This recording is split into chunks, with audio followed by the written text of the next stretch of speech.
혹시 이런 사람을 만나본 적 있으신가요? 처음엔 자신감 넘치고 매력적이었는데 시간이 갈수록 당신을 무시하고 당신의 감정을 인정하지 않고 예민하다, 피곤하다는 식으로 몰아간 사람 말이에요.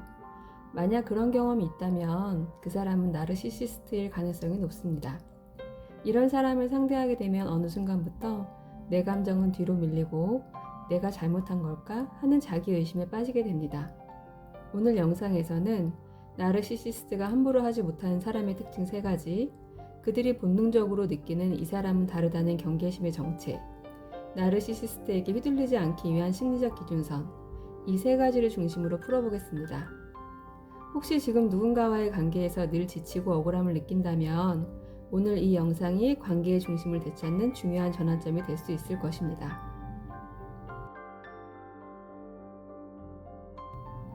나르시시스트는 늘 위에 있고 싶어 합니다. 관계 속에서 자신이 중심이고 상대방은 인정해주고 따라오는 존재이길 바라죠. 그래서 칭찬과 침묵, 비난과 관심을 번갈아 쓰면서 상대를 헷갈리게 만듭니다.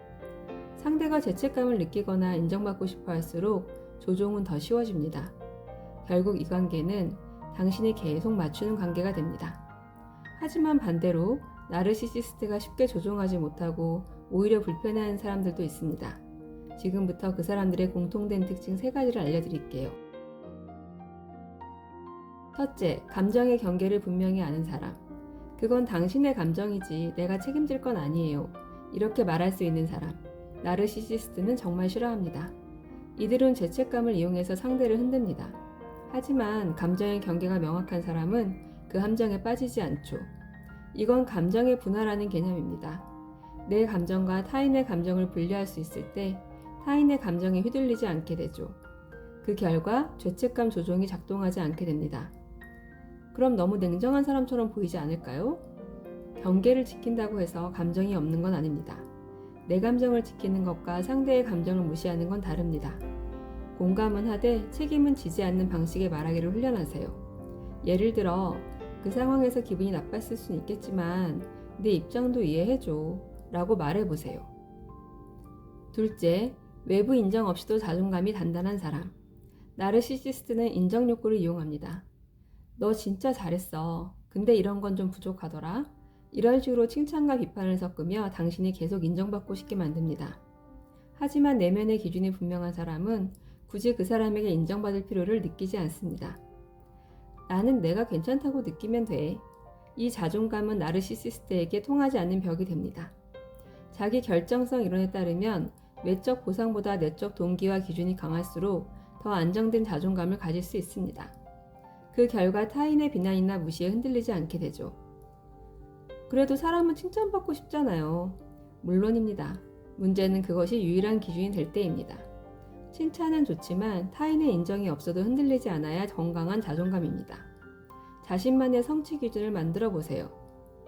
작은 일이라도 나는 이걸 해냈다는 내적 인정을 쌓는 습관이 중요합니다. 셋째, 침묵과 거절을 두려워하지 않는 사람. 나르시시스트는 침묵, 무시, 비난을 통해 상대를 흔들지만 이걸 무서워하지 않는 사람은 지배의 대상이 되지 않습니다. 불편함을 감수할 수 있는 사람은 감정적 독립성을 가진 사람입니다. 그런 말투라면 대화를 그만하겠습니다. 갈등을 피하지 않고 감정적 독립성을 지키는 말이죠. 그럼 너무 싸우려 드는 것 같지 않을까요? 아닙니다. 거절과 단절을 두려워하지 않는 사람은 오히려 더 평화로운 관계를 만들 수 있습니다. 침묵을 받아들이는 건 단절이 아니라 자기 보호의 형태입니다. 싫은 건 싫다. 그런 말은 듣고 싶지 않다. 는 말을 공격 없이 단호하게 말하는 연습을 해보세요. 거절은 관계의 끝이 아니라 건강한 시작입니다. 오늘 말한 3가지 특징을 갖추는 것이 어렵게 느껴질 수도 있어요. 하지만 지금부터라도 기억해보세요.